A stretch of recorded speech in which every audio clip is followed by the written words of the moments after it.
Hello നമസ്കാരം, simple ഡിസൈനയുടെ പുതിയൊരു വീഡിയോയിലേക്ക് എല്ലാവർക്കും വീണ്ടും സ്വാഗതം. ഞാനൊന്ന് പുറത്തേക്ക് പോകാൻ തുടങ്ങുകയാണ് കേട്ടോ. അപ്പം വണ്ടിയിലാണെങ്കിൽ നമ്മൾ കവറൊക്കെ ഇട്ടിട്ടുണ്ടായിരുന്നു. ഇവിടെ ഭയങ്കര പൂഴിമണ്ണാണ്. അപ്പോൾ അതുകൊണ്ട് തന്നെ ഇങ്ങനെ കാറ്റൊക്കെ അടിക്കുമ്പോഴേ നമ്മുടെ വണ്ടിയിൽ അപ്പടി പൊടിയൊക്കെ അടിച്ചു കയറും. അതുമല്ല, ഒരു മഴ പെയ്താൽ ഇങ്ങനെ ചെളി തെറിക്കും.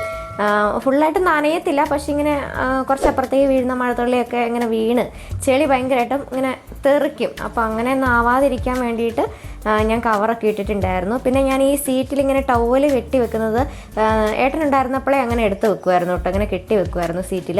ഈ പൂച്ചയാണെങ്കിലും അല്ലെ പട്ടിയൊക്കെ ആണെങ്കിലും ചിലപ്പോൾ വന്നിങ്ങനെ മാന്തുമൊക്കെ ചെയ്യും. നമ്മുടെ സീറ്റൊക്കെ കീറിപ്പോകാൻ ചാൻസ് ഉണ്ട്. അപ്പോൾ അതുകൊണ്ട് ഏട്ടൻ പറഞ്ഞിട്ടുണ്ട്, അങ്ങനെ പൂച്ചയാണ് ഏറ്റവും കൂടുതൽ നമ്മുടെ സീറ്റിൽ കയറിയിരിക്കുകയും കിടക്കുകയും അതിൻ്റെ പുറത്തോടെ നടക്കുകയൊക്കെ ചെയ്യും. അപ്പോൾ അതിങ്ങനെ അവരുടെ ആ നഖം കൊണ്ടിട്ട് നമ്മുടെ സീറ്റൊക്കെ ഇങ്ങനെ കീറിപ്പോകാൻ ചാൻസ് കൂടുതലാണ്. അപ്പോൾ അങ്ങനെ ആവാതിരിക്കാൻ വേണ്ടിയിട്ട് ഈ ടവല് കെട്ടി വെക്കണമെന്ന് പറഞ്ഞിട്ടുണ്ടായിരുന്നു. അപ്പോൾ ഏട്ടൻ അങ്ങനെ കെട്ടി വെക്കുക.